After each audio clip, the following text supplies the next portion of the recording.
అంతకు మించి dosage. Dose ఎక్కువైతే ఏమవుతుంది, ప్రాణాలు కోల్పోవచ్చు, లేకపోతే గనక అవును. వేరే రోగం రావచ్చు, ఏదో ఏదో రియాక్షన్ రియాక్షన్ వస్తుంది. వస్తుంది. అట్లాగే లిక్కర్కైనా సరే వాళ్ళ దోవన వాళ్ళు తాగినంత వరకు తాగితే ప్రాబ్లం ఉండదేమో, మరి మనకైతే ఐడియా లేదు.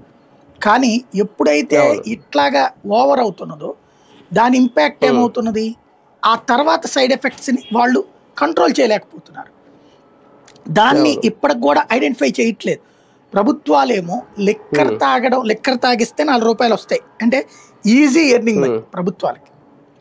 ఈజీగా అంతే కదా. సంపాదించుకునే మనీ ఏదైనా ఉంది అంటే ఇసుక, లిక్కర్, మైనింగ్. ప్రభుత్వం పెట్టుబడి 10 పైసలు లేదు.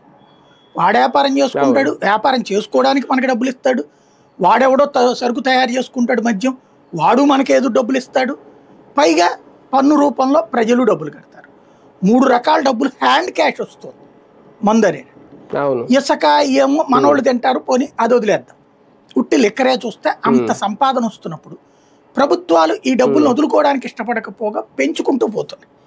పెంచుకునే క్రమంలో తాగుడిని తప్పు కాదన్న రూట్లో, ఇదివరకు ఏంటి, మద్యపానం వలన వచ్చే అనర్థాలను ప్రజలకు వివరించడం కోసమే కదా సినిమా వాళ్ళని బెదరేసి మరి మనం స్క్రోల్ ఇదే విత్తనం ముందు మద్యం తాగితే అయిపోతారు, సిగరెట్ తాగితే 2 గాజులు అమ్ముకుంటారు అన్నటువంటిది. దేనికది ఇంకా తీసేయడం బెటర్ కదా. ఎందుకంటే నువ్వు అది ఎలర్ట్ చేస్తున్నావు, అదే సినిమాలో హీరో తాగి డ్యాన్స్లు వేస్తాడు, అందులో ఉన్న యాక్టర్లు అందరూ తాగుతూ ఉంటారు. అది